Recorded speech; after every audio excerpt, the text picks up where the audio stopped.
Boa noite para quem é de noite, bom dia para quem é de dia, boa tarde para quem é da tarde. Vamos começar o nosso diálogo aqui, nessa nossa prática, né, da pedagogia, da autonomia digital.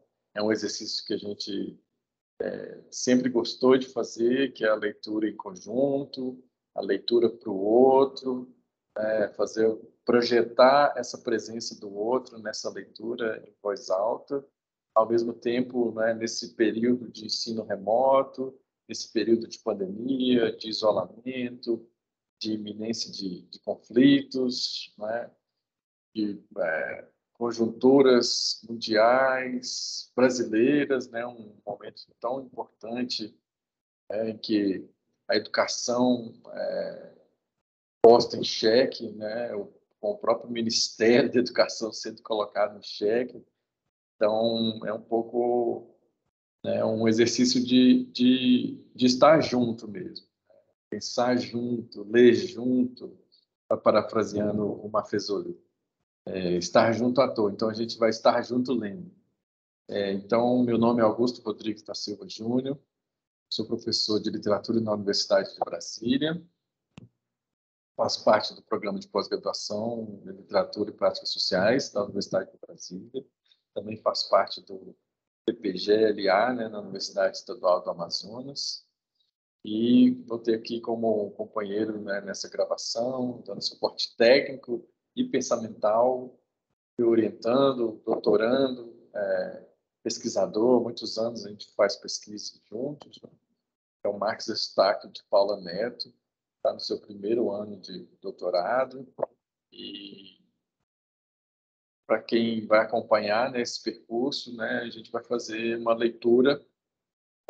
Escolhemos um trecho do livro Problemas da Poética, de Dostoiévski, do Mikhail Bakhtin, né, do Bakhtin, como a gente fala, tradução do professor, né, nosso mestre, Paulo Azevedo Bezerra. E mais especificamente, para a nossa leitura compartilhada aqui, a gente vai ler alguns trechos do capítulo que é denominado Peculiaridades do Gênero, do enredo e da composição das obras de Dostoiévski. Mas, especificamente nessa nossa leitura, a gente vai deixar um pouco de lado, embora ele vá reverberar o tempo todo, né, essa tese sobre Dostoiévski, né, que é o Problemas da Poética de Dostoiévski, e vamos ler alguns trechos mais específicos a literaturas antigas. Então, a gente vai deixar essa introdução, né, que vai falar do herói, que está retomando, né, vários tópicos que já foram desenvolvidos, né, enquanto tese pelo Bakhtin, né, da questão da pluralidade, do dialogismo, da polifonia, da politonalidade, a questão do romance enredo, romance e biografia, enfim, várias coisas que já foram encaminhadas, a questão, né, do romance na Europa, a função da aventura, a função do herói. Então, essa introdução passa, né, por esses elementos, alguns elementos muito importantes, que são a presença das teorias filosóficas, a relação na obra de Dostoiévski entre os humilhados e os ofendidos, os crimes, os castigos e os não castigos, não castigados, enfim, a questão do alto, do baixo, do elevado, do grotesco, a liminaridade entre a obra realista e a fantasia, o fantástico, enfim, como a gente quiser tratar, e vai passar por vários elementos para chegar, né, no que a gente está marcado aqui. A minha edição é a quarta edição, a edição que o Marcos vai seguir é a quinta edição, mas a gente teve esse cuidado de olhar o número das páginas, então são as mesmas páginas, porque como a gente também está fazendo essa leitura do público de modo geral, mas a gente está concentrando muito nos nossos alunos, né, desde alunos de graduação, de mestrado, doutorado, então é para fazer mesmo essa grande discussão que o Bakhtin vai chamar de poética histórica, que a gente vai chamar de poética socrática, de poética luciânica, e em muitos momentos de poética machadiana, que o Machado é a base mesmo para a gente experimentar a ideia, a gente experimentar o ser humano e a ideia. experimentar, né, toda essa tradição de uma arcaica longeva, de uma arcaica, né, dos diálogos, da prosa, de uma arcaica do inacabamento, né, uma possibilidade de unidade, continuidade, de literatura e arte, de história literária e crítica literária, que é o que a gente chama também, né, pensando nessa arcaica carnavalizada, né, de crítica polifônica. Então, a gente vai começar a leitura desse tópico a partir da página 121 do Problemas da Poética de Dostoiévski. E a ideia é a gente fazer essa leitura juntos, comentando, né, e pensando alguns elementos que, porventura, vão surgir dessa leitura oralizada, filmada, né, usando essa estética da pandemia com a pedagogia da autonomia digital. No caso da Antiguidade Clássica e, posteriormente, na época do helenismo, formam-se e desenvolvem-se inúmeros gêneros, bastante diversos exteriormente, mas interiormente cognatos, constituindo, por isso, um campo especial da literatura que os próprios antigos denominaram, muito expressivamente, sério cômico. Então, aqui, né, a capacidade de fazer uma introdução e, ao mesmo tempo, já preparar a ideia que vai atravessar essa nossa leitura, que é o sério cômico, né, com o hífen mesmo. Então, a gente pega esse conceito para desenvolver nesses tópicos que nós faremos as leituras. Neste, os antigos denominaram muito expressivamente sério cômico. Os antigos incluíam os mimos de Sófron, o diálogo de Sócrates como gênero específico, a vasta literatura dos simpósios, também de gênero específico, a primeira memorialística, Ion de Quio, Critias, os panfletos, toda a poesia bucólica, a sátira menipéia com gênero específico e alguns outros gêneros. Dificilmente poderíamos situar os limites precisos e estáveis desse campo do sério cômico, mas os antigos percebiam nitidamente a originalidade essencial desse campo e o colocavam em oposição aos gêneros. Isso é muito importante, aos gêneros sérios, como a epopeia, a tragédia, a história e a retórica clássica, dentre outros. Efetivamente, são muito substantivos a diferença entre esse campo e toda a outra literatura clássica antiga. Então, aqui a gente, né, já estabelece, embora seja o segundo tópico, ele tem uma introdução muito bem elaborada, que é deixar, de um lado, essa possibilidade do sério cômico e, de outro, o que a gente poderia chamar, para colocar um hífen, de sério sério, de sério, né, épico, de sério trágico, de sério histórico, de sério retórico, enfim, como a gente quiser. Acho que vale a pena chamar atenção para esses pequenos detalhes, né? O mimo de Sófron, o diálogo de Sócrates, a ideia de literatura de simpósio, né? Muito próximo também da literatura de arena, literatura memorialística, então, né? Claro que tem toda uma tradição da filosofia, mas para a gente pensar as palavrinhas, o panfleto, que é essa forma também de militar ideias, né? Muito próxima do mimo, então um que vai circular já manuscrito, vai circular escrito, né? Ou, né? E o mimo ali, que é corporal. Enfim, alguns elementos que vão se contrapor a os elementos do que a gente chama, e aí muito importante isso, que estão muito ligados à poética socrática, que é os estudos que o Aristóteles vai fazer nessa poética, que, né, a partir da epopeia e da tragédia, ele também vai fazer uma discussão, né, sobre a escrita da própria história. E com variantes também, né, um livro famoso que é dele sobre a retórica. Então, basicamente, é isso que faz a introdução e que caminha para a gente pensar especificamente agora, nessa nossa leitura compartilhada e orientada, os gêneros do sério cômico. Marcos, por favor. Então, prosseguindo com a leitura, né? Ele finalmente vai entrar numa pontuação, ele vai fazer uma caracterização dos gêneros sério-cômicos. Então ele faz: ele elabora a pergunta: em que consistem as particularidades características dos gêneros do sério cômico? Ele vai dizer: a despeito de toda a sua policromia exterior, esses gêneros estão conjugados por uma profunda relação com o folclore carnavalesco. Variando de grau, todos eles estão impregnados de uma cosmovisão carnavalesca específica, e alguns deles são variantes literárias diretas dos gêneros folclórico-carnavalescos orais. A cosmovisão carnavalesca, que penetra totalmente esses gêneros, determina-lhes as particularidades fundamentais e coloca-lhes a imagem e a palavra numa relação especial com a realidade. É bem verdade que em todos os gêneros do sério cômico há também um forte elemento retórico, mas este muda essencialmente no clima de alegre relatividade da cosmovisão carnavalesca. Debilitam-se a sua seriedade retórica unilateral, a racionalidade, a univocidade e o dogmatismo. Então, só comentar brevemente, eu passo para o senhor, que também quer comentar, né? Então, só destacando mesmo essa novidade desse dialogismo aí suscitado pelo Iffen, não é? Como que essas literaturas cômicas vão suscitando essas outras literaturas a partir desse folclore carnavalesco, que seria, portanto, essa primeira peculiaridade desse grande campo da literatura, que é o campo intitulado sério cômico.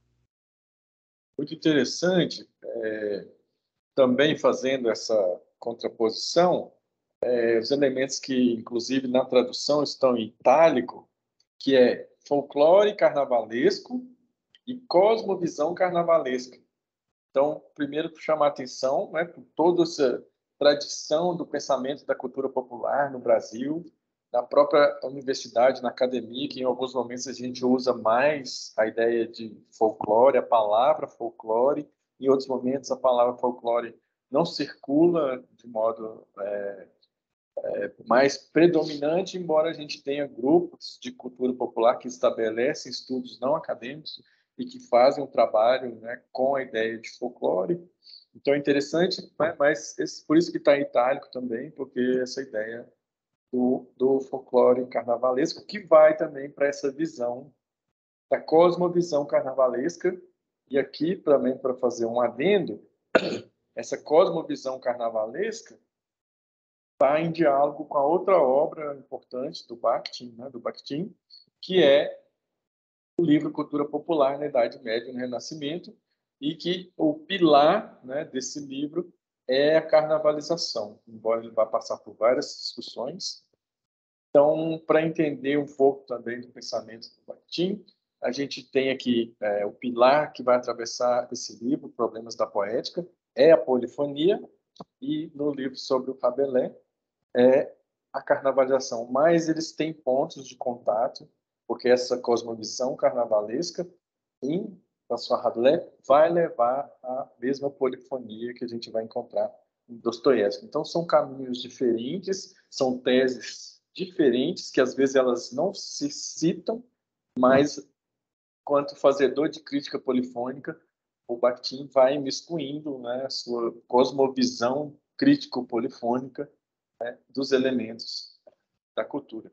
Ao mesmo tempo, para mostrar essa forma de escrita, olha como ele também, quando ele vai passar, né, já que a gente está falando aqui de elementos folclórico-carnavalescos orais, né, na relação da imagem e da palavra, né, com a realidade, com o artístico, o literário, e, ao mesmo tempo, como essa cosmovisão carnavalesca vai trazer essa alegre relatividade, como ela vai também se contrapor, e aí ele traz elementos que são muito interessantes, né, que vão atravessar essa discussão de forma muito profunda, e que é tão importante para pensar no Brasil, a questão do dialogismo, do monologismo, não só na crítica literária, mas no pensamento filosófico, no pensamento religioso, na análise do discurso, né, isso é muito importante, e aí ele marca, né, ele fecha o parágrafo marcando, né, a questão da seriedade, novamente, que é a seriedade retórica unilateral, a racionalidade, né, que tem um anseio, né, predominância, a univocidade, que está muito próximo aí da do, do monologismo, e o dogmatismo, né, que o dogma já é uma pretensão séria e fechada e monológica. Pode continuar, Marcos. Então, a cosmovisão carnavalesca é dotada de uma poderosa força vivificante e transformadora e de uma vitalidade indestrutível. Por isso, aqueles gêneros que guardam até mesmo a relação mais distante com as tradições do sério cômico conservam, mesmo em nossos dias, o fermento carnavalesco que os distingue acentuadamente entre outros gêneros. Tais gêneros sempre apresentam uma marca especial pela qual podemos identificá-los. Um ouvido sensível sempre adivinha as repercussões, mesmo as mais distantes, da cosmovisão carnavalesca. Então, chamaremos literatura carnavalizada a literatura que, direta ou indiretamente, através de diversos elos mediadores, sofreu a influência de diferentes modalidades de folclore carnavalesco, antigo ou medieval. Todo o campo do sério cômico constitui o primeiro exemplo desse tipo de literatura. Para nós, o problema da carnavalização da literatura é uma das importantíssimas questões da poética histórica, predominantemente de poética dos gêneros. Então, só destacando esse parágrafo aqui, que ele vai trazer essa transposição, né, com a qual a literatura vai lançar mão para edificar isso que a gente está chamando de carnavalização. Interessante destacar isso. Acho Porém, antes da gente continuar, só para a gente também situar, embora ele não esteja aqui trazendo ainda um exemplo, né, ele vai fazer essa distinção mais à frente, mas só para chamar a atenção do leitor geral, assim, que um bom exemplo, ele falou da literatura do nosso tempo, do começo do século XX, ou ao longo do século XX, que é uma tese que ele fica revisando também, mas me chama trazer um exemplo mais conhecido de sério cômico, e aí penso no Hamlet, que tem, né, tradicionalmente, é uma obra que está no rol das tragédias, né, que foi encenada enquanto tragédia, que foi passada para a tradição enquanto tragédia, mas que vai ter, a partir da loucura e do fingimento da loucura, né, do próprio personagem, o Hamlet, que vai também ter essa multiplicação de nomes, né? Então, a peça se chama Hamlet, o pai se chama Hamlet, né? Essa tradição também Reinol, né? E o filho se chama Hamlet. Então, é uma multiplicação de nomes, como desdobramento cínico, a gente ainda tem um fantasma, que é o fantasma do rei Hamlet. Então, né, no mínimo, a gente tem 4 Hamlets na peça aí. Então, é uma obra teatral que passou para a posteridade como um gênero trágico, um gênero sério, sério, mas que a presença, né, desse fantasma já é um elemento que desencadeia um processo carnavalizado, porque é um morto que volta, para falar com os vivos. Muito interessante que nessa galeria de mortos que falam com os vivos, não são todas as pessoas que enxergam o fantasma do pai, né? Então, é interessante pensar que aqueles soldados lá, os vigias, os guardas, enxergam no começo da peça. Depois o Horácio, essa figura que vive entre dois mundos, né? Entre os mundos dos súditos, mas é o melhor amigo do príncipe. A dupla séria, mas que vai se tornando cômica, né? O Horácio, para mim, é o narrador clássico do Walter Benjamin, né? Aquele que fica vivo para contar. E, ao mesmo tempo, quando, diante de todo um cenário trágico, né? Trágico genealógico, imagina o irmão que teria matado o outro para casar com a esposa do irmão, né? A rainha, né? Então, toda essa questão que está nas tragédias antigas, nas genealogias, nas disputas, as tragédias tanto da mitologia judaica, Velho Testamento, quanto da mitologia grega, épico, trágico, enfim, todos esses elementos. E com esse fingimento da loucura, a peça ela ganha esse hífen e ela passa também a ser uma peça sério-cômica, porque em todas as situações trágicas, aquele fingimento de loucura que o próprio personagem vai perdendo, porque aqui entra uma ferramenta profunda de carnavalização, que o Hamlet diz: eu vou fingir que eu estou louco. Então significa que ele entra numa fantasia de loucura. Só que ele entra tanto nessa fantasia, né, e ao invés de fazer a vingança trágica, que é matar o tio que porventura poderia ter matado o pai, ninguém tem certeza, não? Embora o tio tenha uma postura de quem realmente matou, é o fantasma que faz a denúncia. A gente não tem exatamente uma prova desse assassinato, mas o Hamlet, toda vez que ele tem a chance de se vingar, ele faz um fingimento, ele faz um movimento de loucura. Então, é justamente... Então, a gente pode ler, claro, né? Cada época vai fazendo essa resposta, mas a gente vai lendo, entendendo essa procrastinação da vingança trágica, tão marcada no sério da tragédia antiga, estudada pelo Aristóteles, é um elemento risível, um elemento carnavalizado, e que vai ter desdobramentos trágicos, mas que levam também a elementos cômicos, como os delírios da Ofélia, né, que tem ali um delírio de sofrimento desse feminino, que está nesse jogo, né, sem essa ferramenta do fingimento, e ao mesmo tempo é o último ato que é aberto. Então a gente tem o começo da peça aberto por um personagem e o último ato da peça, para ficar lá com a perfeição aristotélica, ela não é aberta por nobres, ela é aberta por dois coveiros conversando, né, fazendo ali o diálogo com os corpos dos mortos, desocupando uma cova para enterrar justamente essa mulher, a Ofélia, né, que teria se matado, se jogado no rio. Enfim, tem várias tradições que ela, inclusive, teria se matado grávida. Então, tem toda uma discussão aí desse elemento. Vamos continuar.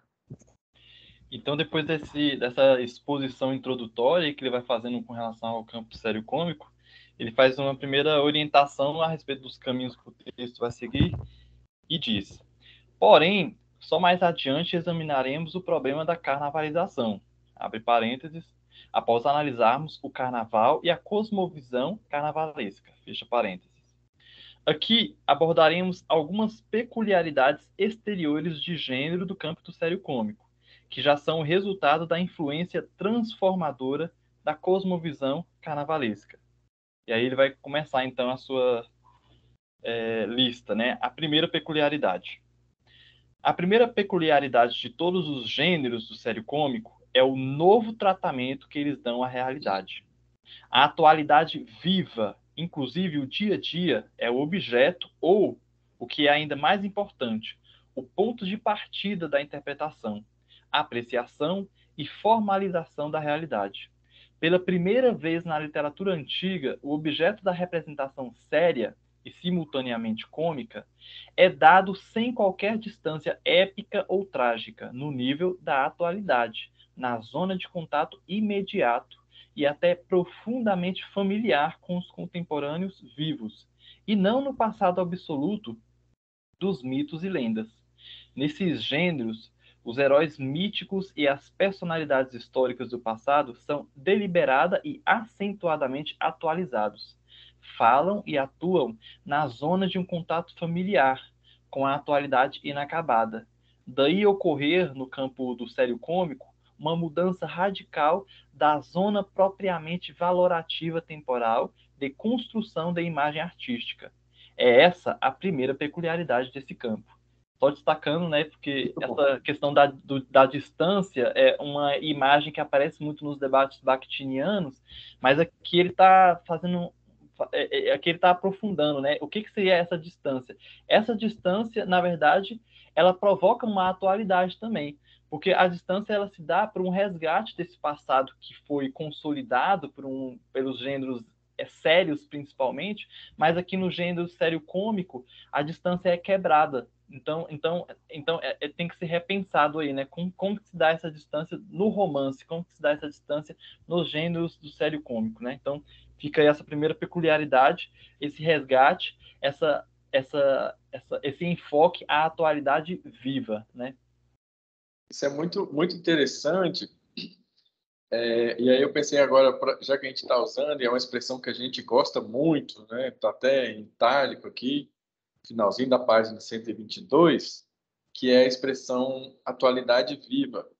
E aí, como ela também movimenta, quando a gente fala desse realismo com R minúsculo, essa ponte entre o realismo e a fantasia, que está aí no sério cômico, né? E essa fantasia movimentando essas duas forças, porque a gente tem aí essa memória do folclore carnavalesco, da cosmovisão carnavalesca, né? Do carnaval, da carnavalização de alguma coisa, da carnavalização na arte, mas ao mesmo tempo, né, só para a gente ficar com um exemplo cômico e que é sério, mas eu estou pensando na nossa atualidade viva agora, como que a gente, né, no meio de uma pandemia, e que a gente chama de pandemia, mas que em outros momentos foi chamado de peste, né? Então parece que cada palavra também, a sua época, vai construindo as suas palavras, mas o que a gente está vivendo é uma peste mundial, né, carregando mesmo, milhões de óbitos, né? Só no nosso país quase 1 milhão, estão espalhados no mundo todo, os registrados e não registrados, ainda diga-se de passagem, e que continua, né? A gente está com uma atitude irresponsável do jornalismo, né?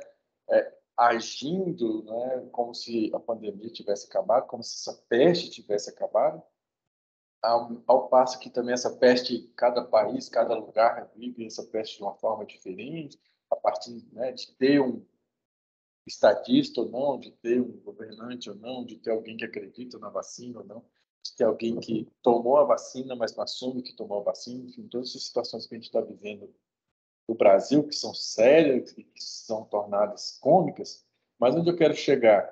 Só para a gente pensar nessa carnavalização e como a nossa cultura é interessante, porque a gente fez uma alteração, e isso para pensar comicamente, né, nos gêneros sério-cômicos ao longo da história ocidental, a partir do século I, II, da ascensão do cristianismo. O Brasil é um caso tão interessante, já que a gente falou de cultura carnavalizada, de carnaval mesmo, né, da prática, que quando a gente fala de atualidade viva, que é onde eu quero chegar, e aí essa relação com o carnaval ela é muito interessante porque o carnaval, né, para quem tem a experiência de carnaval, pensando no carnaval de rua, por exemplo, ele leva o dia, né, os dias ao extremo, né? Então aquela realidade ela precisa ser levada ao extremo porque ela dura pouco tempo, né? Então a realidade viva no carnaval ela ganha essa força de uma dimensão, né, enorme. Mas no Brasil a gente fez uma transferência do carnaval para a época da Semana Santa.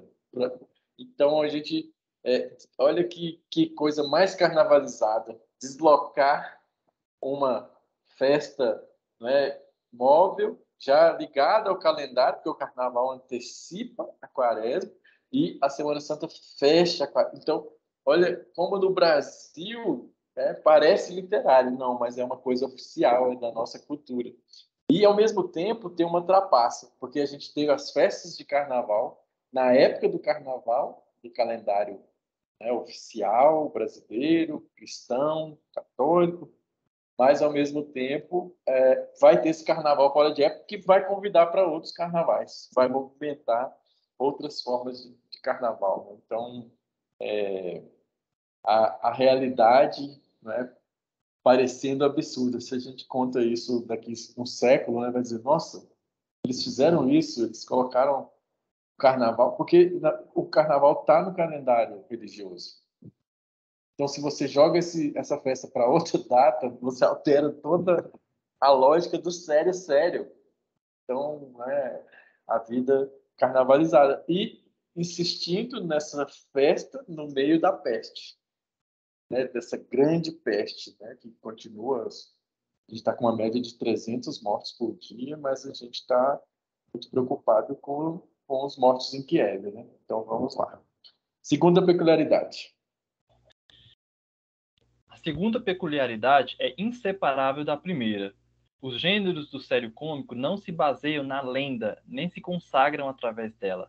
Baseiam-se conscientemente na experiência, se bem que ainda insuficientemente madura. E na fantasia livre. Na maioria dos casos, seu tratamento da lenda é profundamente crítico, sendo às vezes cínico desmascarador. Aqui, por conseguinte, surge pela primeira vez uma imagem quase liberta da lenda, uma imagem baseada na experiência e na fantasia livre. Trata-se de uma verdadeira reviravolta na história da imagem literária. Ou seja, o pensamento do Bakhtin ele é todo muito bem organizado, né? Então as peculiaridades elas são intimamente alinhadas. E aqui a ideia é que por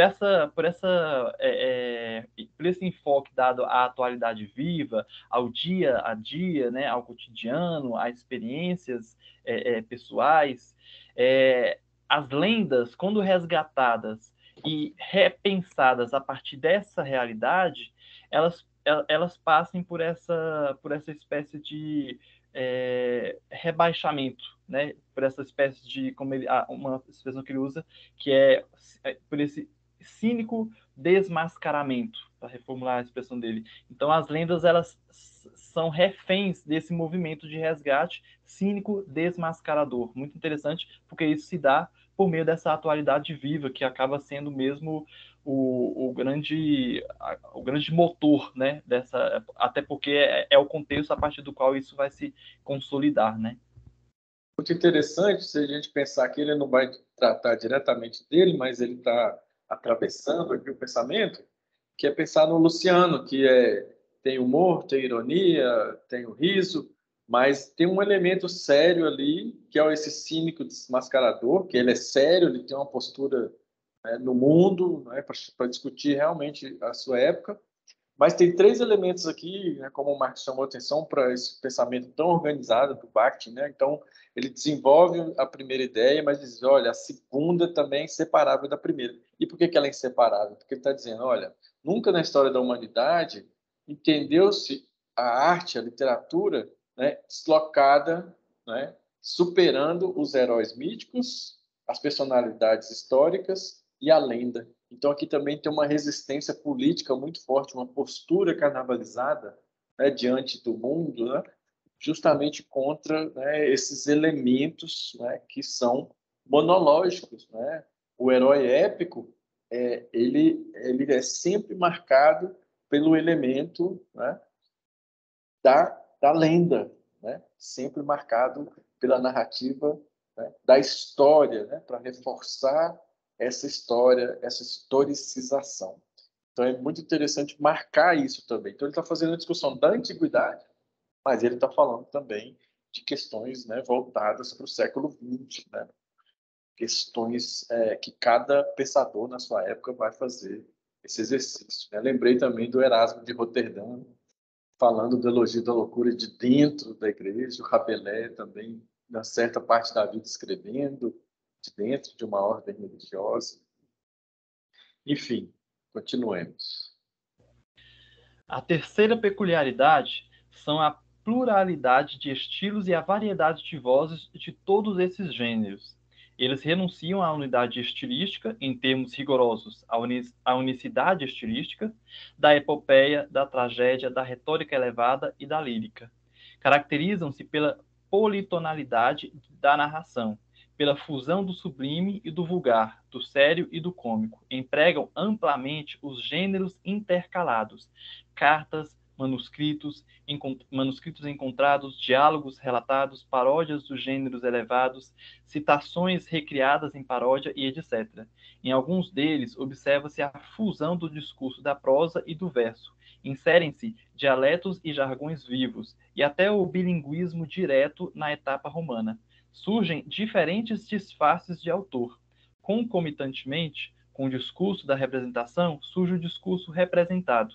Em alguns gêneros, os discursos bivocais desempenham um papel principal. Surge, nesse caso, consequentemente, um tratamento radicalmente novo do discurso como matéria literária. Interessante aqui também essa discussão, porque no pensamento do Mikhail Bakhtin, o modo com que os gêneros são intercalados, enquanto uma elaboração estética, gera essa pluralidade de vozes. Ele gosta de fazer essas correlações com relação às disposições textuais e ao modo com que elas são elaboradas e a capacidade desses gêneros de acionar essas vozes, né? Que depois, e aqui é claro que, de certo modo, quem conhece o trabalho sobre o Dostoiévski, que vai ser desenvolvido nos capítulos posteriores, já está pensando na ideia de polifonia, né? Porque essa pluralidade de vozes trata-se de um elemento seminal para aquilo que vai se consolidar depois como romance polifônico. Então é interessante pensar como que essa exploração, como essa experimentação dos gêneros que vão se respondendo. Então ele fala manuscritos encontrados, são reformulados, né? A gente tem isso no Don Quixote de la Mancha, diálogos relatados, paródias dos gêneros elevados e também elevação de gêneros baixos. Esse movimento contrário também acontece. Eu estava lembrando do livro Os Cínicos, organizado pelo Golé Cazé, que ele vai dizer que um dos movimentos cínicos é a elevação de gêneros baixos, a exemplo de confissões e diários, a estatura de um gênero mais complexo, né? Então, esse movimento, esse novo tratamento dado não apenas a essas realidades, mas ao próprio gênero discursivo, ao gênero literário pelo qual ela vai ser veiculada, fornece essa amplitude de vozes, né? Fornece essa pluralidade de estilos e a variedade de vozes, porque eu acho que no pensamento do Bakhtin eles estão imbrincados mesmo, né? Eles estão intimamente em uma correspondência íntima, de certo modo, um gera o outro, né? Muito interessante, né? A quantidade de elementos, né? Essa leitura é sempre prazerosa, pelo menos para a gente que está fazendo, né? Não sei sempre para quem está ouvindo, assistindo, mas tem uma palavrinha aqui que é a politonalidade, e que é sempre interessante lembrar quando a gente vai falar dessa polifonia, a gente sempre traduz, né, com a ideia de várias vozes, mas é justamente, né, a polifonia é essa pluralidade de estilos, essa variedade de vozes, esses vários tons, né? Então, se a gente pensa em carnavalização, em inacabamento, né? Acho que essa palavra está muito forte aqui, embora ela não seja usada, porque também a ideia de carnavalização é que ela tenha a intensidade da palavra viva, que ela tenha todas essas marcas, né, de gêneros aqui que ele vai destrinchar e que vai ser usada profundamente pelo gênero romance. Ele está falando da antiguidade, a gente enxerga tudo isso. Enquanto o Marx está lendo, eu estou vendo aqui cartas, Machado de Assis, manuscritos encontrados, Machado, diálogo, né? Então, paródias de gênero, citações recriadas, né? O Machado é ótimo, até ele brinca com o nome de personagem, ele fica errando até o nome do personagem, coloca 4 sobrenomes, né, que estavam circulando. Então, é uma capacidade inventiva, né? E o Dostoiévski, todos aqueles fingimentos de autor, né? Fingimentos. Ah, esse livro foi outra pessoa que escreveu, não fui eu. Enfim, o próprio Quixote, né, que o Marx lembrou, trazer uma outra pessoa para fazer o prólogo, para ele não se envolver também, enfim, todo fingimentos, né? E que pode ser usado até em outros gêneros, né? O Freud, na psicanálise, sempre falava, conversando com um amigo meu, em carta enviada, e às vezes não aparece o nome, aí o editor que tem que colocar a nota de rodapé, era para o Jung, era para outro, né? Para outros pensadores, né? Enfim. E outro elemento, então, fiquei pensando, né, essa politonalidade que é uma expressão vital, né? Então, essa palavra viva, né, uma expressão mais ampla mesmo, né?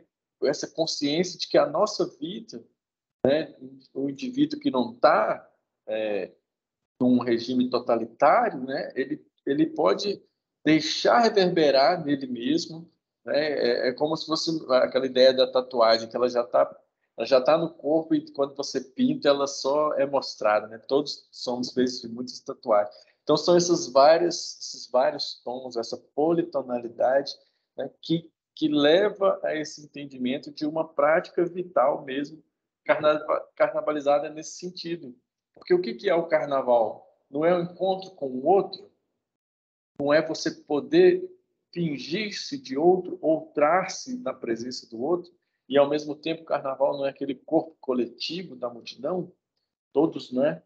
Os corpos abertos, os corpos esperando o fingimento do outro, presença do outro, e esse corpo da multidão não é um corpo do passado, festivo, que acredita na renovação, acredita na vida, que faz a festa também justamente para responder ao sério que está anunciado, ao período de carestia, de pobreza, né, de jejum, né? Então todos esses processos do sério dogmático, do sério obrigatório, né? Imagina você ser obrigado a passar fome, né? Mas uma é, com um subterfúgio nobre, né, que é o do dogma, enfim, todos esses elementos, né? Então vejam vocês que nessa introdução agora, né, a gente passou por esses elementos aqui, voltados da sátira menipéia, né, dessa sátira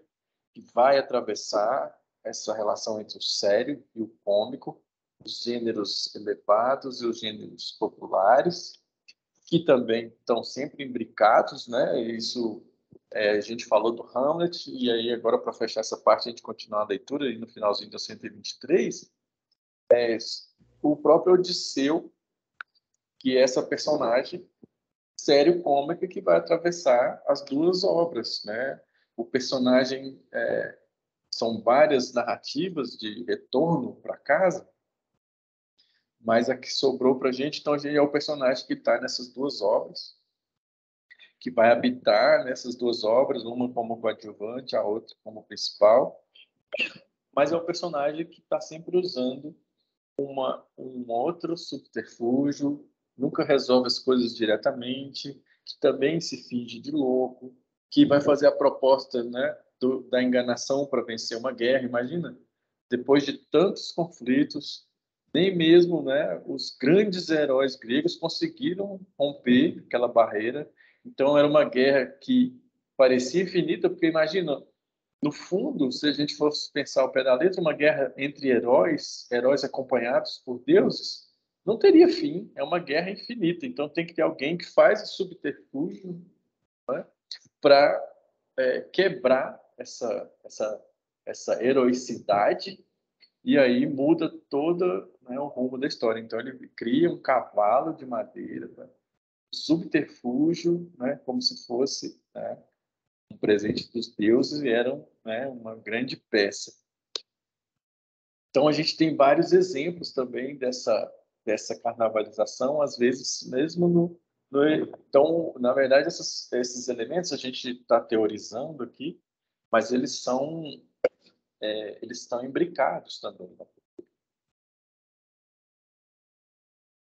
Então, dando sequência, ele vai fazer uma síntese, né, Sim. que ele organizou aqui e, Uhum.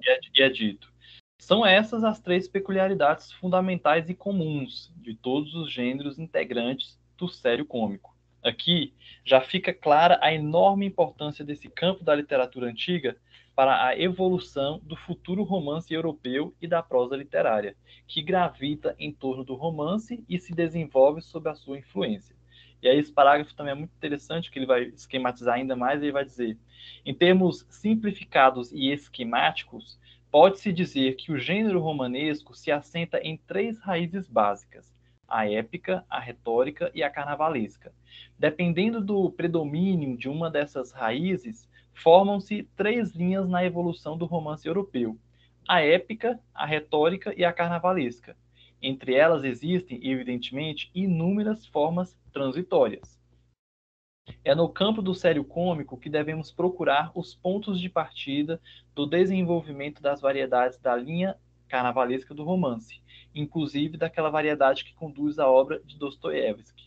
Um dos pontos que eu gosto muito, acho super interessante no pensamento do Bakhtin, é esse cuidado dele, que às vezes pode até parecer exagerado, de sempre, mesmo quando ele vai fazer uma organização que seja esquemática, que seja histórica, ele sempre grifar essas possibilidades de contato. Então ele vai definir, né, esses três grandes campos do qual o romance se origina, mas sempre grifando que existem contatos aqui, existem exemplos, itens que podem estar de alguma forma articulados a dois campos, né? E também grifar que dessa forma, e esse parágrafo é bastante revelador nesse sentido, embora ele não situe a épica nas origens do romance, como outros teóricos contemporâneos seus, né, vão fazer, ele também não exclui, ele não exclui nem a épica, nem a retórica, nem os gêneros sérios, nada. Então é como se fosse um completo aproveitamento de tudo que estava circulando lá. Ele não exclui nada de sua teoria, né? Ele não promove esse apagamento de nada. A época, ela também está no pensamento do Bakhtin, nas origens do romance. Esse capítulo revela isso. Só que o que ele está fazendo aqui é um aproveitamento específico disso que ele vai chamar de ramificação carnavalesca para entender o romance de Dostoiévski, que é esse o propósito central do livro Problemas da Poética de Dostoiévski. Mas a época, ela continua situada e ela tem o seu papel no pensamento do Bakhtin. Eu acho interessante grifar isso. Mas então, Perfeito. Esse parágrafo é uma tese mesmo, né? Uma consciência muito profunda, inclusive do exercício de fazer uma tese enquanto uma poética, porque aí ele realmente é uma montagem aristotélica. Enquanto você estava lendo, eu fiquei pensando, nossa, esse livro do Problemas da Poética de Dostoiévski, de certa forma, é a poética de Aristóteles que desapareceu, né? Se a gente lê Problemas da Poética e lê o Cultura Popular, tem exatamente tudo que estaria nesse livro desaparecido do Aristóteles. Então, bem interessante, né? nossa, interessante mesmo pensar essa ausência aí, né, que a gente acaba ganhando bem mais, eu acho. Sim, então, e quantos séculos, né, para responder É, de forma crítico-literária, né, crítico-polifônica, né, para essa possibilidade. sim. Muito bom.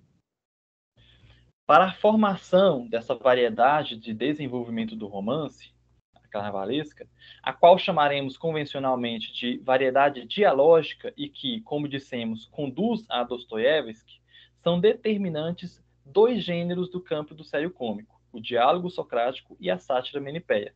Eles merecem um exame mais minucioso. Outro ponto também destacado, que a gente gosta de recuperar o Bakhtin às vezes, por um apagamento da nossa cabeça mesmo, a gente gosta de dizer que, por exemplo, que o pensamento, a análise dos Dostoiévski feita pelo Bakhtin reconhece apenas os diálogos socráticos e as sátiras menipéias como esse berço. Mas, na verdade, trata-se apenas de um caminho definido por ele aqui, né? E provavelmente, é claro, porque ele entendeu que esses gêneros teriam um fator mais determinante, teriam uma contribuição mais viva na aparição do Dostoiévski. Mas ele não, em momento algum, por exemplo, exclui o papel dos mimos, que ele já havia citado na analista anterior, né? Então ele vai começar aqui fazendo uma análise minuciosa dos diálogos socráticos e depois ele vai fazer o mesmo a respeito das sátiras menipeias. O diálogo socrático é um gênero específico e amplamente difundido em seu tempo.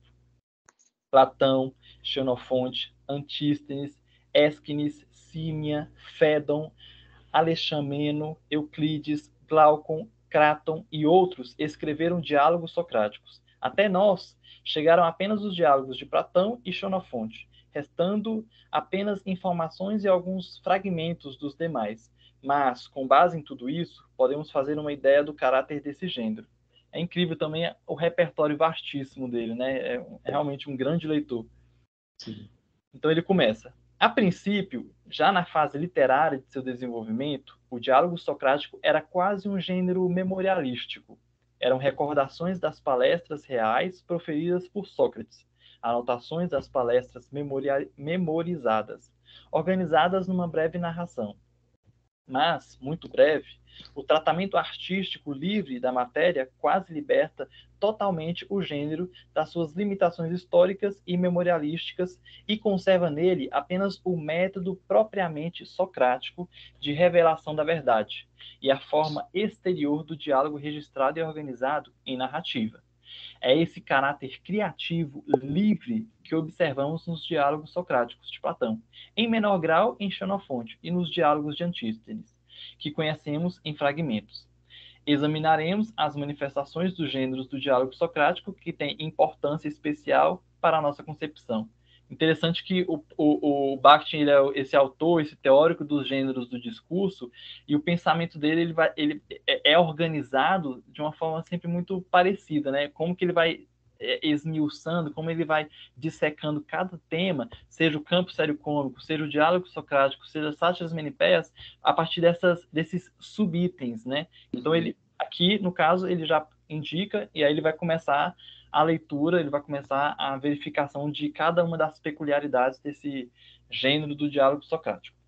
Muito interessante a gente pensar, e aí vou voltar aqui com o nome da Rosa, né, essas questões de poética, a poética do sério e a poética do riso, e toda a discussão do cinismo e do riso dentro da igreja ao longo dos séculos, e que volta ainda hoje, né, a gente for pensar em vários perfis de correntes católicas ou não católicas, mais cristãs, mas é interessante pensar como toda a história do Ocidente, né, vai ser atravessada por essa figura que é o Platão, né, que vai e pensar que as figuras que a gente olha enquanto personagens do diálogo platônico escrito por Platão, né, a partir da vocalização socrática, é muito interessante pensar como vários personagens que a gente está lendo naquela obra também eram autores. Então, é muito interessante pensar, porque então tem duas correntes de interpretação. Uma corrente de interpretação que pode se abrir em duas, né, que seria a não sobrevivência desses originais a partir da própria conservação ou não dessa cultura grega antiga, ou a circulação desses documentos entre a cultura grega e romana e como esses textos, não é, essas práticas foram sobrevivendo, em maior ou menor grau, quais escreveram mais ou escreveram menos, a notícia de que essas figuras, né, por exemplo, Antístenes, Fédon, né, para ficar com esses dois, Crato, enfim, né, como essas figuras também foram autores, foram filósofos, foram esses ideólogos dessa época, e como essas obras não vão sobreviver ao longo da história. Então, como se esse crivo também de seleção, né, tivesse convergido, caminhado para a sobrevivência dos escritos de Platão e não dos outros, para ficar nessa interpretação, né, da própria cultura ali, insistindo, né, em manter viva essas obras, né? Que pensamento é esse? Que copistas foram esses que mantiveram essa obra viva? E aí por isso que eu falei do nome da Rosa, que é também essa absorção, né, do pensamento de Platão pela própria constituição do cristianismo, da Igreja Católica, e também essa possibilidade, e aí entra no nome da Rosa, da própria Igreja também, deixando algumas obras de lado, né, fazendo essa destruição, não só pela censura, pelo dogma, mas em benefício próprio, deixando alguns conhecimentos, porque a Igreja já teve que fazer esse exercício de se dobrar, né, a um dos filósofos e adotar esse filósofo em todo o pensamento figural da Constituição, do catolicismo, e, né, ter que engolir a profundidade, né, desse pensamento antigo grego, platônico, platonista principalmente. A igreja também teve muito problema com o pensamento do Aristóteles, a gente não vai desenvolver isso aqui agora, mas chamando atenção para isso também, né? Então, a palavra não é censura, mas é também essa prática de uma sobrevivência de algo, né? Como isso foi ficando para a posteridade e como a gente também acaba lendo dentro de uma tradição, porque foi a tradição que sobreviveu, né? Como ele traz aqui o exemplo do Antístenes, que deixou, sobreviveram, né, fragmentos, assim. Então, estou lembrando aqui também do próprio Eudório de Souza, né, lendo nas entrelinhas, nos fragmentos, nas notícias da antiguidade, profundas questões filosóficas aí. Então, é muito interessante pensar, né, como o Bhakti agora, preparando para o diálogo socrático, ele também faz essa base, né? Então, a gente passou por esses elementos, depois definiu a épica retórica carnavalesca, e agora a gente vai entrar no diálogo socrático, e que vai atravessar, então, é um trechinho, a gente está lendo dessa grande obra, volumosa mesmo, mas que está no cerne do dialogismo, porque a gente vai falar de diálogo, né? Então está na base do que eu sempre chamo a atenção para os alunos, né? O dialogismo, né? Que às vezes a gente separa um pouco. Então, fazendo a leitura agora do parágrafo a respeito da peculiaridade 1. O gênero diálogo socrático se baseia na concepção socrática da natureza dialógica da verdade e do pensamento humano sobre ela.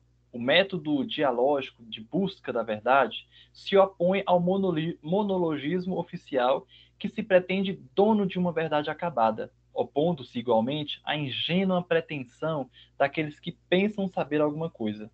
A verdade não nasce nem se encontra na cabeça de um único homem. Ela nasce entre os homens, que juntos a procuram no processo de sua comunicação dialógica. Sócrates se denominava alcoviteiro, reunia as pessoas colocando-se frente a frente em discussão, de onde resultava o nascimento da verdade. Em relação a essa verdade nascente, Sócrates se denominava parteira, pois contribuía para o seu nascimento. Daí ele mesmo denominar o seu método maiêutico. Mas Sócrates nunca se declarou dono unipessoal da verdade acabada. Cabe ressaltar que as concepções socráticas da natureza dialógica da verdade se assentavam na base carnavalesco popular do gênero do diálogo socrático e determinavam-lhe a forma, mas nem de longe encontravam sempre expressão no próprio conteúdo de alguns diálogos. O conteúdo adquiria frequentemente caráter monológico, que contradizia a ideia formadora do gênero. Nos diálogos do primeiro e do segundo período da obra de Platão, o reconhecimento da natureza dialógica da verdade ainda se mantém na própria cosmovisão filosófica, se bem que em forma atenuada. Por isso, os diálogos desse período ainda não se convertem em métodos simples de exposição das ideias acabadas, com fins pedagógicos. E Sócrates ainda não se torna o mestre, mas no último período da obra de Platão, isso já se verifica. O monologismo do conteúdo começa a destruir a forma do diálogo socrático. Mais tarde, quando o gênero do diálogo socrático passa a servir a concepções dogmáticas do mundo, já acabadas de diversas escolas filosóficas e doutrinas religiosas, ele perde toda a relação com a cosmovisão carnavalesca e se converte em simples forma de exposição da verdade já descoberta, acabada e indiscutível, degenerando completamente numa forma de perguntas-respostas de ensinamento de neófitos catecismos. Muito interessante que em um pequeno parágrafo ele já faz um resumo histórico genealógico de todos os diálogos socráticos a partir dessa característica que, na verdade, é a característica que ele mais está valorizando aqui, que é essa valorização da verdade por meio dessa maiútica, né? Por meio dessas técnicas. Depois ele vai citar algumas técnicas do Sócrates. Então ele vai destacar isso e vai dizer que esse gênero ele foi perdendo isso com o tempo, né? Justamente por essa tradição aí que eu antecipei para esse parágrafo, que é justamente, e aí ele vai ser categórico aqui no final, como já na própria escrita do Platão, esse Sócrates começa a atender alguns preceitos do próprio Platão, não é? Então, à medida que o Sócrates está na arena, em condição de igualdade, movimentando as ideias, né? A gente tem esse Sócrates carnavalizado, esse Sócrates com a filosofia do fazer pensar, com a filosofia maiêutica, né? Pensar que a mãe do Sócrates era parteira, então um filósofo se diz parteiro de ideias, né? Então é uma imagem muito profunda, assim, eu acho muito bonita, inclusive, assim. E ao mesmo tempo, como o Bakhtin já vai chamando a atenção, dizendo, olha, quanto mais ele vira o mestre, mais monológico vai ficando, porque e aí que vai distinguindo, né? A humanidade levou tanto tempo para fazer essa distinção, assim, que o quanto é de Sócrates e o quanto é de Platão nos diálogos socráticos escritos por Platão. Então tem um grande jogo e ao mesmo tempo ele vai dizendo como isso vai sobrevivendo. Então mais uma camada que o Bakhtin acrescenta, que é como Platão também vai ser assimilado por séculos de tradição sério, dogmática, sério, né? E que vai se tornar quase uma paideia no sentido aqui de formação que ele vai trazer a imagem de catecismo, né? Então é uma leitura bem radical, assim, muito interessante mesmo. Agora vai seguir para a questão das formas, né? Então é bem interessante pensar o dialogismo e os procedimentos, né? E ao mesmo tempo o monologismo e uma verdade, porque se você toma a obra como verdade, então você não precisa pensar tanto nos procedimentos, né? É só a ideia que importa, né? Então é dito. A síncrese e a anácrese eram os dois procedimentos fundamentais do diálogo socrático. Entendia-se por síncrese a confrontação de diferentes pontos de vista sobre um determinado objeto. Atribuía-se uma importância muito grande à técnica dessa confrontação de diferentes palavras, opiniões referentes ao objeto no diálogo socrático, o que derivava da própria natureza desse gênero. Entendiam-se por anácrese os métodos pelos quais se provocavam as palavras do interlocutor, levando-o a externar sua opinião e externá-la inteiramente. Sócrates era um grande mestre da anácrese. Tinha a habilidade de fazer as pessoas falarem, expressarem em palavras suas opiniões obscuras, mas obstinadamente preconcebidas, aclarando-as através da palavra e assim desmascarando-lhes a falsidade ou a insuficiência.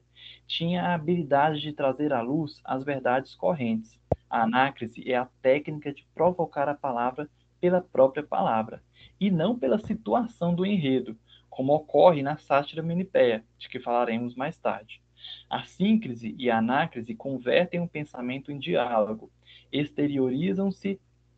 exteriorizam-no, transformando-no em réplica e o incorporam à comunicação dialogada entre os homens. Esses dois procedimentos decorrem da concepção da natureza dialógica da verdade, concepção essa que serve de base ao diálogo socrático. Na base desse gênero carnavalizado, a síncrise e a anácrise perdem seu estreito caráter retórico abstrato. Muito interessante, eu acho, principalmente nessa parte aqui, essa antecipação do tema da sátira menipéia, porque os diálogos socráticos e as sátiras menipéias, eles têm como sua peculiaridade essa tentativa de um novo alcance, de uma compreensão, de uma palavra que, de alguma forma, escancare, desmascare. Só que a diferença é que seria o diálogo socrático efetuaria isso por meio da palavra, enquanto que a sátira menipéia por meio da situação, de uma situação limítrofe, né, como a gente discutiu no outro momento. Então é interessante já essa conexão que ele já está arquitetando aqui, porque realmente são gêneros que, por pertencer a esse mesmo campo e, portanto, terem esses mesmos, essa substância interna tão similar, ficam a todo momento se respondendo, né? Então é interessante como ele já vai antecipar isso e o que ele faz diferenças. Não, muito interessante pensar a exploração, né, de duas figuras, né, a síntese e a anácrise, e como tem todo um exercício de olhar para as coisas, de pensar as coisas, e ao mesmo tempo o exercício de falar das coisas e fazer o outro falar das coisas.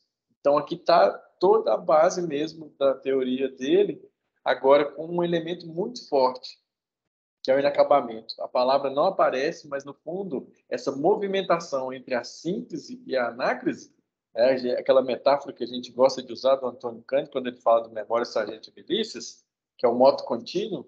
Então, são essas duas forças também, né, já numa movimentação que a própria forma faz o diálogo, né? Então, essas duas engrenagens vão movimentando essa força do diálogo, né, socrático. Isso é muito interessante mesmo. Então, ponto 3. Os heróis do diálogo socrático são ideólogos. O primeiro ideólogo é o próprio Sócrates.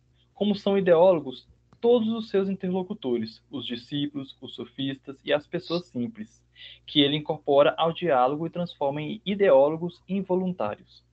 O próprio acontecimento que se realiza no diálogo socrático, ou melhor, reproduz-se nele, é um acontecimento genuinamente ideológico de procura e experimentação da verdade. Às vezes, esse acontecimento se desenvolve com um dramatismo autêntico, porém original, como é o caso das peripécias das ideias da imortalidade da alma no Fédon de Platão. Desse modo, o diálogo socrático introduz o herói ideólogo pela primeira vez na história da literatura europeia. Então, aqui também tem uma função de tese, né? Então, é a tese que ele propõe, eu acho que no sentido mais amplo, a gente prestar atenção nessa palavra que está até em itálico aqui, né? Então, os heróis do diálogo socrático, entre aspas, são ideólogos. Então, acho que esse é um ponto muito marcado, muito marcante do diálogo. Todos também vão ter a sua ideia, a sua postura, a sua posição no mundo, a sua posição na arena, a sua posição no diálogo, a sua posição que responde a algo e que abre para outra resposta. Então, acho que esse é o primeiro grande elemento. E aí, claro, ele traz um exemplo específico, né, que é bem bacana, assim, que é o Fédon enquanto personagem, né? Mas o Fédon de Platão, então ele vai movimentando, né, sutilmente como esses personagens no diálogo, né, como eles vão também ganhando essa força de pensadores, né, embora cada um também tenha ali a sua peculiaridade, que ele chama lá de discípulo, sofista, né, ou as pessoas simples que não seriam exatamente filósofos, né, autorizados, né, estudiosos, mas que também acabam fazendo parte desse discurso. Então, é muito interessante pensar esses processos. Como que ele vai recuperar e dar voz para essas pessoas que têm suas respectivas posições, né? Porque, como o senhor disse, o Sócrates continua sendo mestre, continua sendo, no mínimo, esse grande mediador que vai mobilizar essas ideias.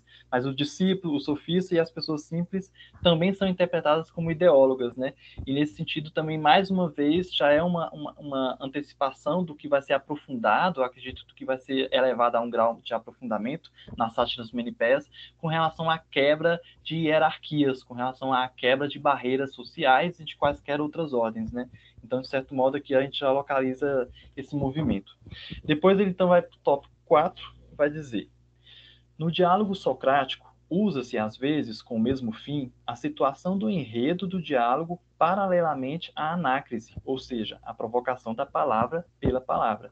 Em Platão, na Apologia, a situação do julgamento e da sentença de morte esperada determina o caráter especial do discurso de Sócrates, como confissão-prestação de contas de um homem que se encontra no limiar.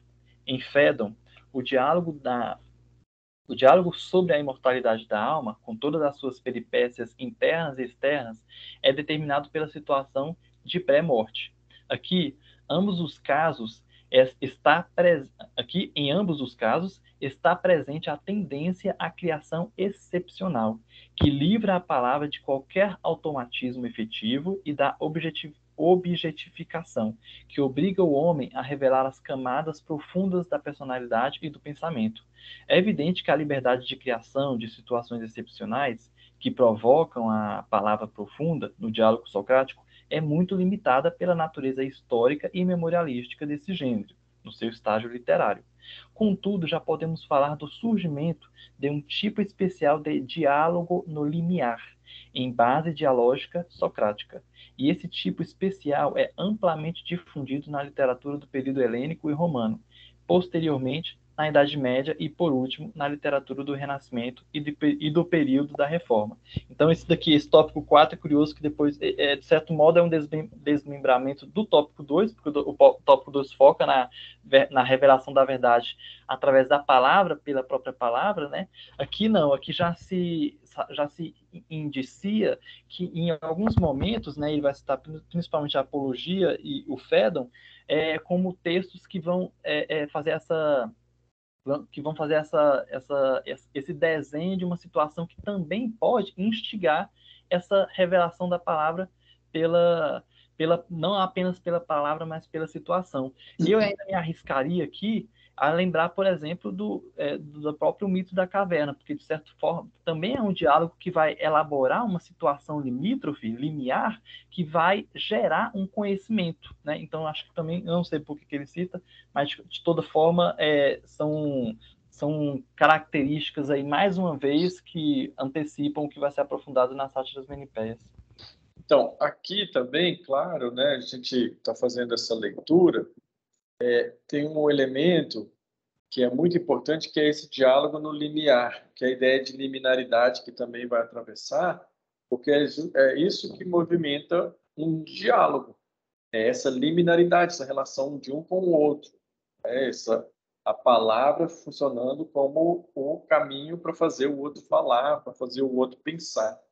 E, ao mesmo tempo, abrindo um parênteses, olha outro elemento muito importante para nós aqui, quando ele passa, né, no tópico, você fez uma recuperação muito boa do tópico 2 com o 4, mas ao mesmo tempo aqui o 3 e o 4 também indo a fundo na questão do Platão, passando pelo Fédon, passando pela Apologia, e aí tem um elemento muito profundo aqui na cultura ocidental, que os textos que o Bakhtin está passando aqui agora, que ele vai escolher, não por acaso, isso é muito importante, são os textos também desse Sócrates que tem essa imagem, já que está tratando dos últimos passos de um filósofo, dos últimos momentos de um filósofo.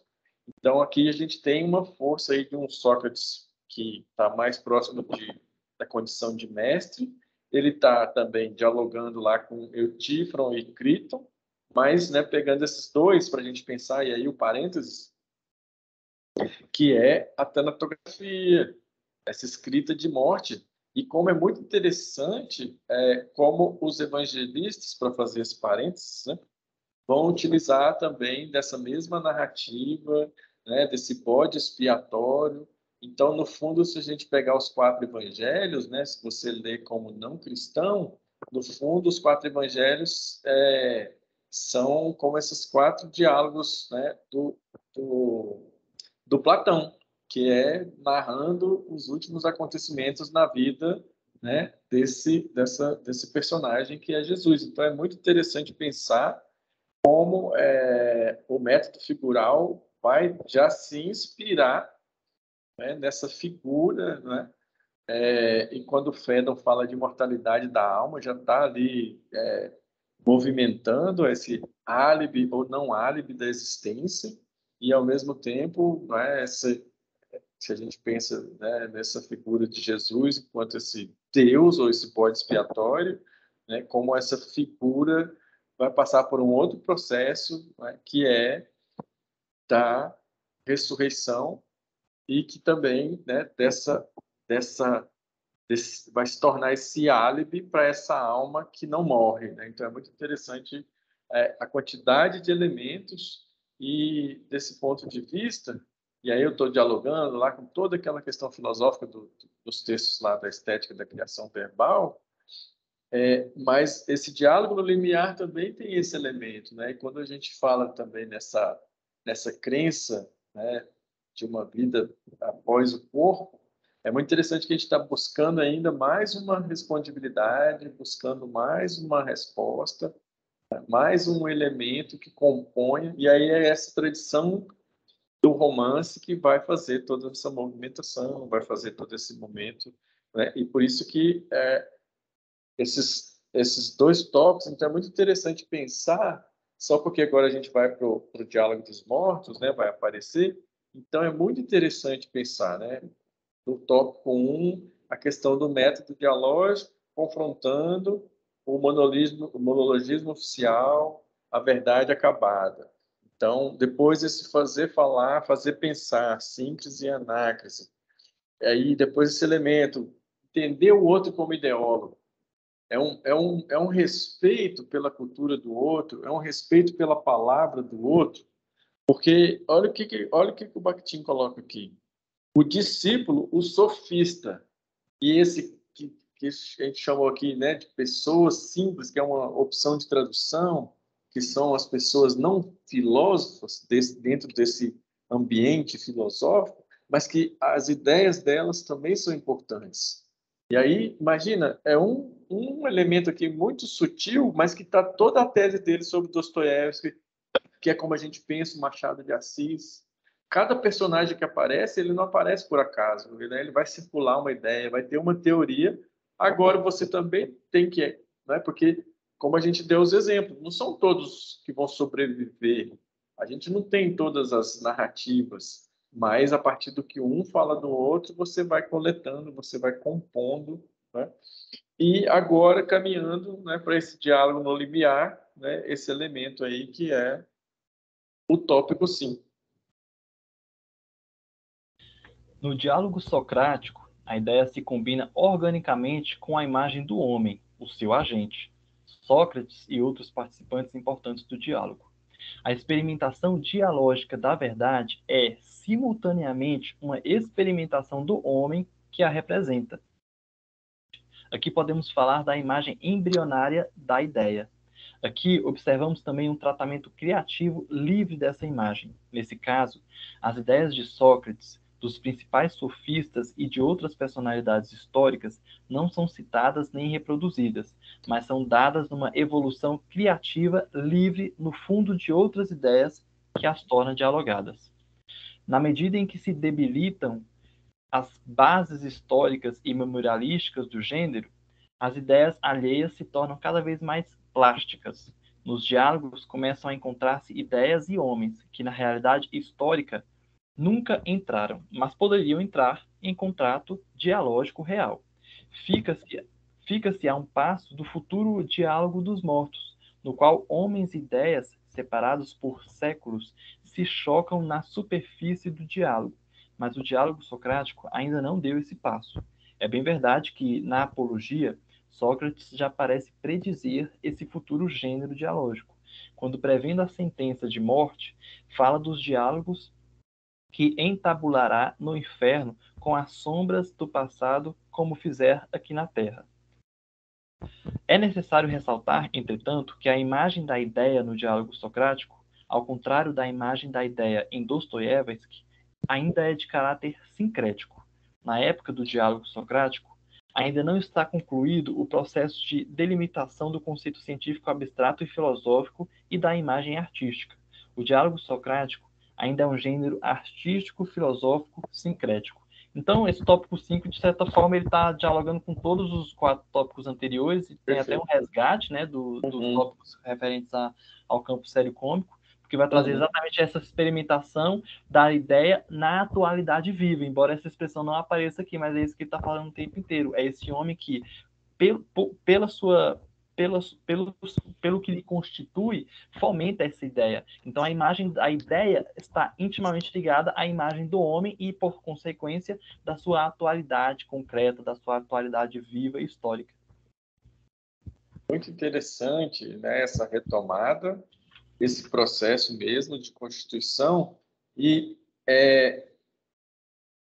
eu acho que o mais importante aqui e aí como ele vai buscando palavras, né, e formas ali quase fazendo a própria síntese e a própria anácrise na tese, que aí ele diz, olha, o diálogo socrático ainda é um gênero artístico, filosófico e sincrético, né? Então a gente que a gente poderia pegar essas 3 palavras e dizer o gênero socrático é carnavalizado. Só que aí ele está dizendo, olha, essa carnavalização tem um elemento de liberdade, que é o artístico, tem um elemento filosófico, que é o sério,